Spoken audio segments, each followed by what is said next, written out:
Welcome back. It's Camille and Eme-lee again from the Wills and Estates team here at Southern Waters Legal, continuing our True or False series. So getting right into it, our True or False for today is that my ex-partner has no claim on my will. So this is again false, but it's dependent on the situation. So generally speaking, in New South Wales, the law does allow a former spouse to bring a claim against the person's will, so their ex-spouse's will.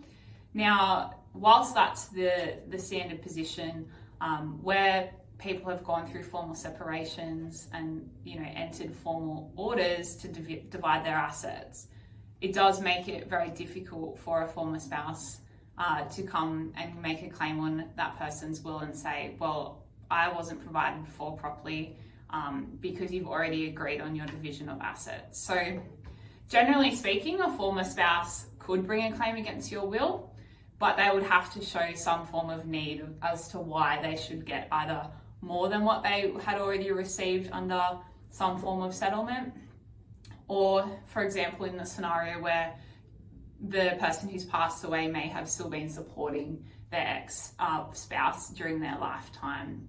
So the law really is just trying to make sure that no one's left out in the lurch, and that both parties have that ability to be able to bring a claim if they haven't been provided for by that person who's passed away.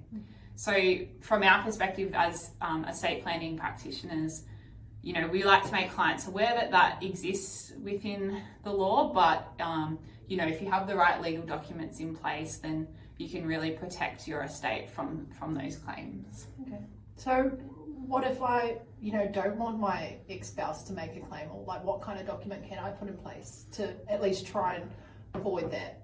So there's sort of different ways you can go about it. There's formal documents. So there's actually each spouse can release the other from being able to bring a claim. And that can either be done as part of, if you're going through a family law separation, signing a deed of release, or as part of your estate planning, getting each party to sign a deed of release. And to make that foolproof, it would get approved by the Supreme Court. Sometimes we also put in place a document which we call a Section 100 statement, and that allows the person who's making the will to document why they haven't left anything to their former spouse. Okay.